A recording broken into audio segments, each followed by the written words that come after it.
Hi, everybody. My name is Mr. Otto, and I teach world history here at Monte Vista. And I'm going to talk to you today about your options for your sophomore year when it comes to social studies. We have two options, world history and world studies.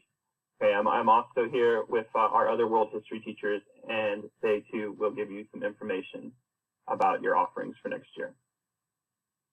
All right, so I'm going to start with 10th grade world history. This is a history-only course, and you will have one teacher, one gradebook in this course. Content will be covered in chronological order. Multiple perspectives will be addressed in this class, and we'll be looking at a wide variety of cultural interactions. Skills that we'll be working with in this class are analysis, written argument, verbal communication, synthesis, and research. Topics that we'll look at the foundations of democracy, the Enlightenment, revolutions, the Industrial Revolution, imperialism, and major world conflicts. Hi there, my name is Mrs. Brostowitz, and I teach both world history and world studies in the social studies department. To give you a little insight to what the world studies option is, the content is covered thematically with literature skills also integrated along with the history side of things.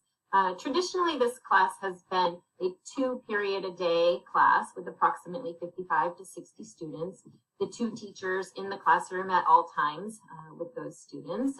It is, however, one grade book for the 2 courses. So because it's a fully integrated course, the history and literature assessments are combined in the grade book. So you wind up getting 2 grades from your 1 grade book. There is a list here of some potential literary works that we read along as we are studying the history. Again, keep in mind that it is thematic.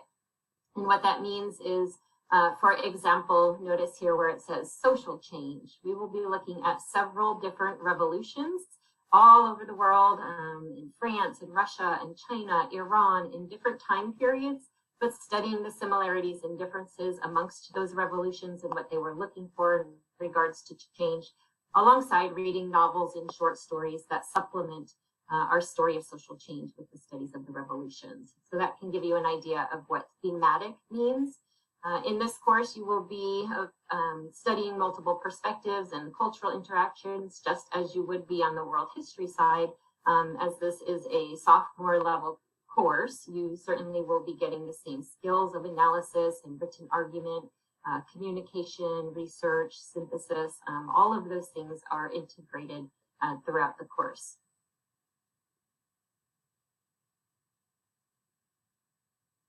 Hi there, my name is Ms. Barron. I teach world history, and we wanted to give you a quick kind of back-to-back, side-to-side view of the differences or similarities between the 2 courses. And both of these courses are designed for all sophomore students. Neither of them is, an advanced or honors level course.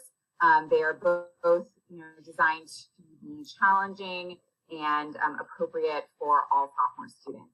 It's really just the structure of the course that's different. So the world history is around 30 teachers, 30 students, 1 teacher.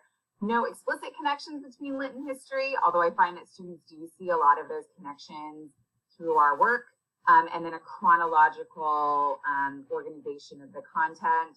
So we look at revolutions, not necessarily back to back, but when they kind of occur from the late 18th century through the 20th century. And then literature and history are totally separate courses and separate grade books. Whereas the world studies option is potentially 60 students in a room, although with COVID restrictions, we're uncertain as to what exactly that's going to look like in the future. But 2 teachers are working very closely together, to use those 2 periods of class time to bridge the content together. You'll have the same classmates for your lit and history classes, and again, a thematic connection and explicit connections made between the literature being read and the history content being learned. And again, that idea of 1 grade book. So you'll get the same grade for literature and history for world studies, whereas you might have 2 separate grades or different grades for the separate world history option.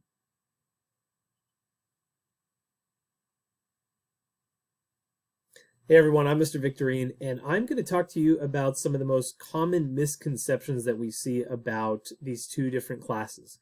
So, group work and individual work, they do occur in both studies and the separate world history class. So, in other words, it's not like one class does all group work and the other does not. You're going to be doing group work and individual work in both of these classes. And there's also a misconception out there that we've seen that studies is either the easy class or the hard class. And we know that you're going to talk to friends and other students who've taken this class, but just remember that it's really a matter of personal perspective and learning experiences, and everyone learns differently. We all have different learning styles, so one class is not easier or more challenging than the other, and that will probably vary if you talk to one student versus another, okay? In other words, though, they are the same content and skills. You're going to be learning the exact same things, but you might be learning them at different times or different courses throughout the year, okay? And keep in mind the size of a studies class. Now, traditionally, this class has been anywhere between 55 and 65 students in one class over the course of 2 periods with 2 teachers, 90 minutes a day. With our current situation and COVID restrictions, we don't know how that's going to look next year, but in the past, it has been a larger class for studies, typically back-to-back class periods over a 90-minute period, really, okay? But regardless of whether you take world history or whether you take world studies, all sophomore classes will equally prepare you in terms of skills and content for your junior year.